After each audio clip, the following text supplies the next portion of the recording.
Bismillahirrahmanirrahim. Assalamualaikum warahmatullahi wabarakatuh. Terus sekalian, pada pertemuan hari ini, pertemuan berikutnya kita akan membahas tentang 3 hadis diambil dari kitab Fahmi An-Nawawiyah. Hadis yang ke-8, ke-9, dan ke-10. Hadis yang ke-8 adalah tentang hormat damul muslim wa mali, kehormatan darahnya orang muslim dan hartanya orang muslim.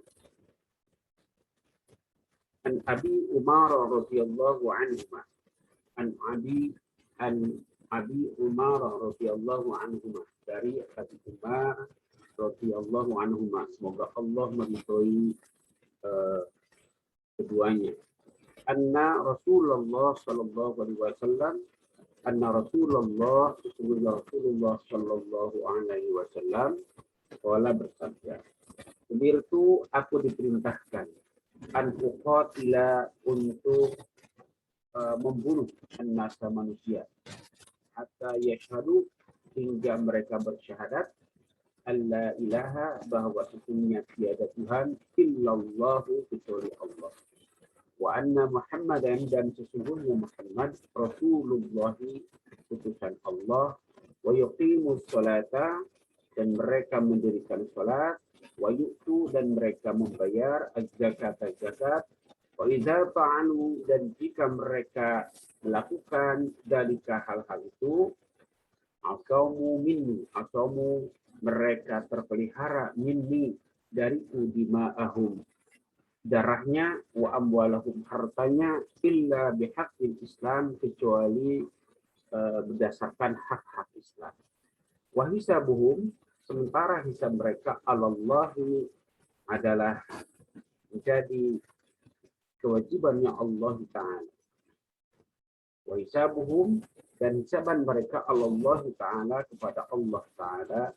Rawahul Bukhari wa Muslim. Rawahu, diriwayatkan hadis ini, Al-Bukhari, oleh Imam Bukhari, wa Muslim, dan Imam Muslim. Dan sekalian, pada hadis ini, hadis yang ke-8 ini merupakan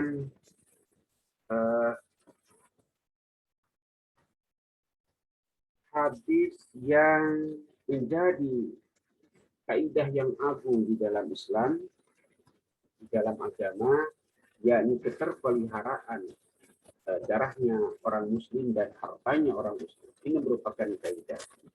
Kenapa disebutkan kaidah yang sangat besar? Sebab ini termasuk bagian daripada qawaidus syar'i. Qawaidus syar'i yang qawaidus syar'i yang 5 itu di antara keduanya adalah hifdzun nafsi dan hifdzun mal.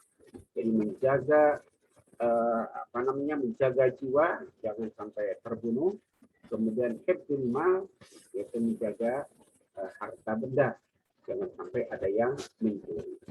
Jadi ini merupakan kaidah yang agung, merupakan kaidah pokok di dalam agama Islam, bagaimana kita memperhatikan kehormatan seorang muslim, baik darahnya maupun hartanya.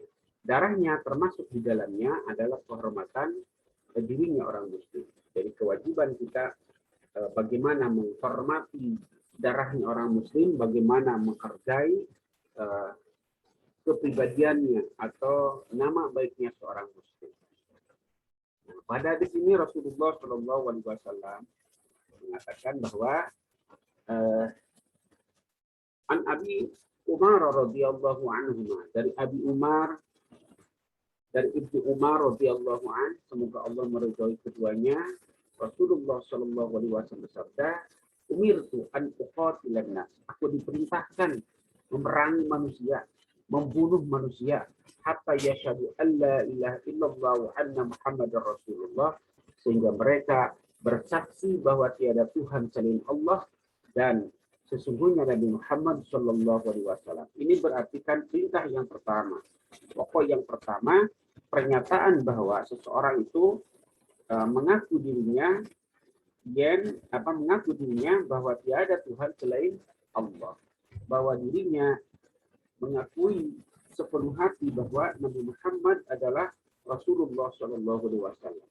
Ini berarti memberikan batasan bahwa ketika orang sudah menyatakan dirinya selaku Muslim dengan bersaksi bahwa tiada Tuhan selain Allah dan Nabi Muhammad sebagai utusannya, maka yaitu berarti darah dan hartanya serta harga dirinya itu terjaga. Selain daripada itu, wa yuqimus sholata, juga mereka mendirikan salat, wa yu'tuz zakata, mereka membayar zakat, fa idza fa'alu dzalik, maka ketika mereka sudah bersyahadat, mereka sudah mendirikan salat, mereka sudah membayar zakat, asamu minni dima'ahum wa amwalahum illa bihaqqil Islam. Mereka terpelihara dariku, kata Rasulullah, darahnya dan hartanya kecuali karena hak-hak Islam. Apa yang dimaksud dengan hak-hak Islam? Jadi hak-hak Islam itu misalnya dibunuh karena kisos. Jadi kalau dia membunuh, kemudian dia dihukum karena membunuh, atau yang disebut dengan kisos. Atau mungkin karena dia itu berzina, atau karena hukuman-hukuman yang lain. Sebab orang yang membunuh, yang berzina, ya dia berarti harus mendapatkan hukuman yang setimpal. Nah, itu kan apa? Dibunuh karena hak Islam. Karena dia membunuh orang lain secara sah, bisa dibuktikan di pengadilan, maka dia berarti harus dilakukan kisos. Nah, ketika mereka itu melakukan perbuatan-perbuatan itu, berarti mereka ya terjaga darah dan hartanya itu di dalam hal Islamnya. Urusannya kepada Allah, wa hisabuhum 'alallahi ta'ala. Jadi hisab mereka itu adalah menjadi tanggungan Allah Subhanahu wa taala nanti. Ini hadis yang pertama. Kemudian hadis berikutnya, ini hadis merupakan an-nahyu an kasrati su'ali wa tanaffuh.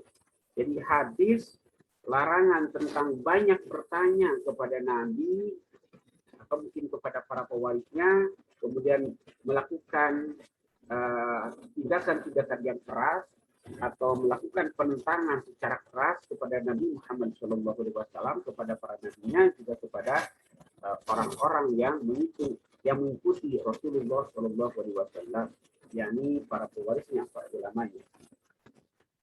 An Abi Hurairah Abdurrahman bin Dakhrin radhiyallahu anhu qala, an Abi Hurairah, dari Abu Hurairah Abdurrahman bin Dakhrin, putranya Dakhar, radhiyallahu anhu, semoga Allah meridhoinya.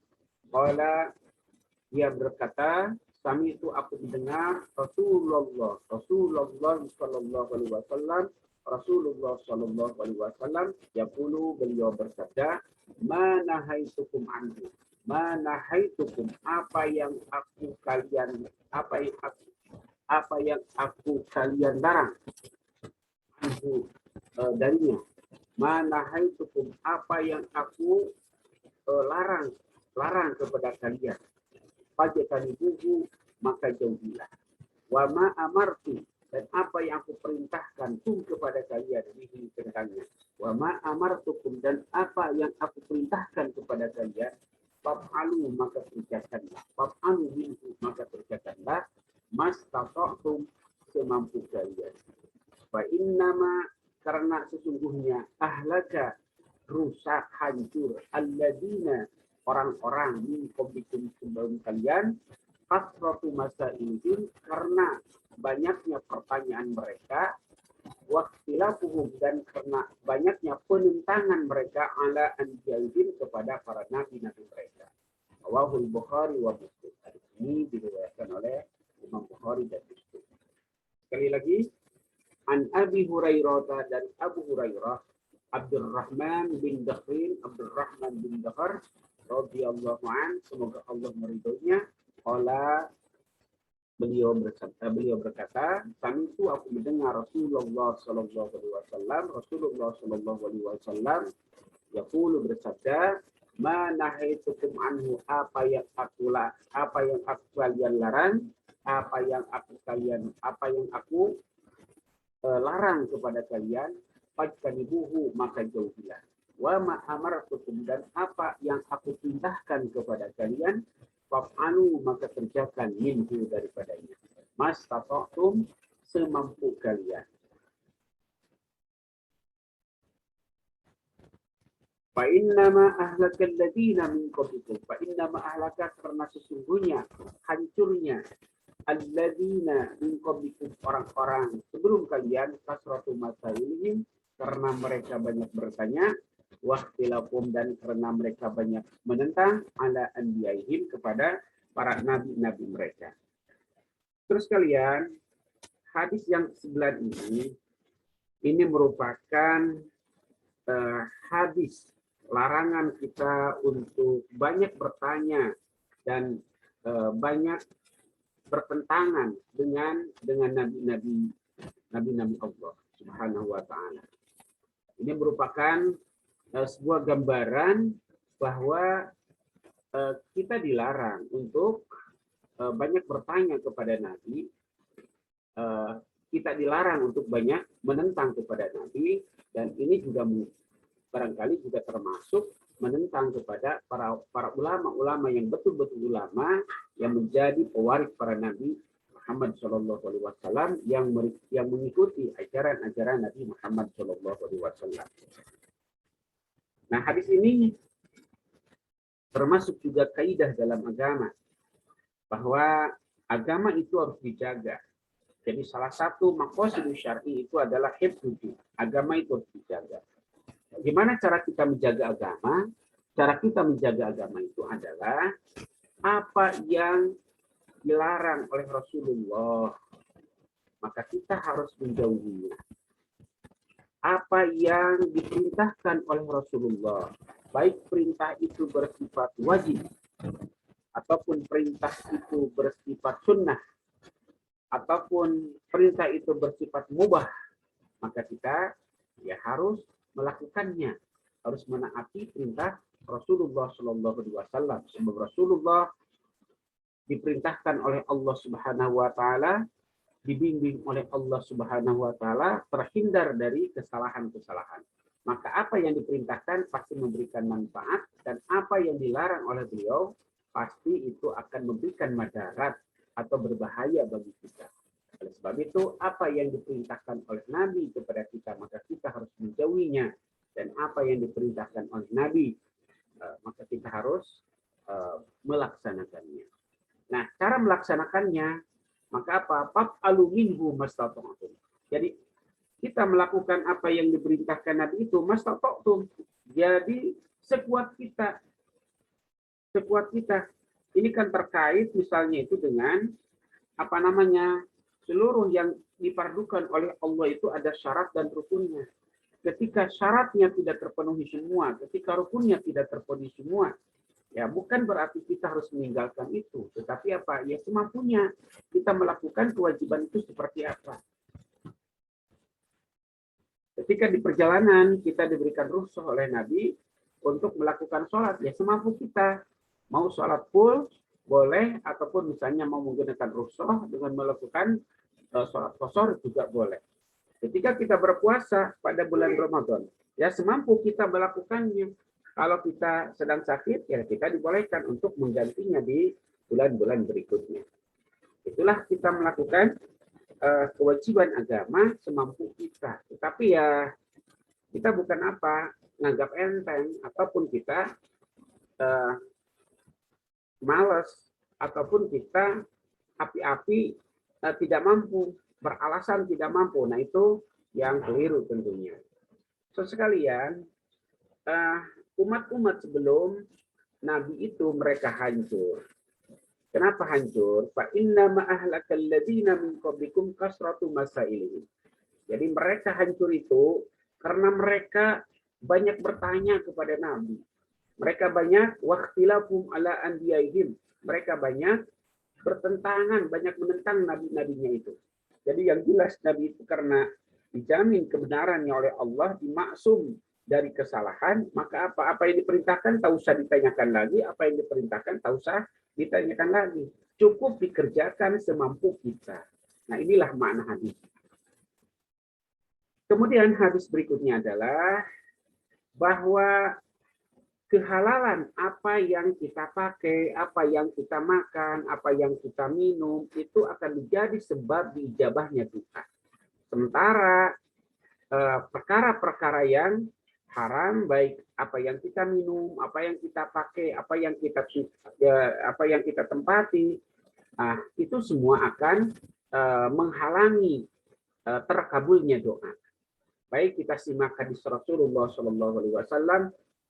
An Abi Hurairah radhiyallahu an, dari Abu Hurairah radhiyallahu an, semoga Allah meridhoinya, qala, dia berkata, qala, bersabda Rasulullah Shallallahu Alaihi Wasallam, Rasulullah Shallallahu Alaihi Wasallam, innallaha ta'ala, sesungguhnya Allah Ta'ala tayyibun, Allah itu tayyib, baik, la yaqbalu, tidak akan menerima illa tayyiban, kecuali yang baik. Wa innallaha, dan sesungguhnya Allah, amaral mu'minin, memerintahkan kepada orang-orang yang percaya, bima amara bihil mursalin, dengan apa yang dia perintahkan kepada para utusannya.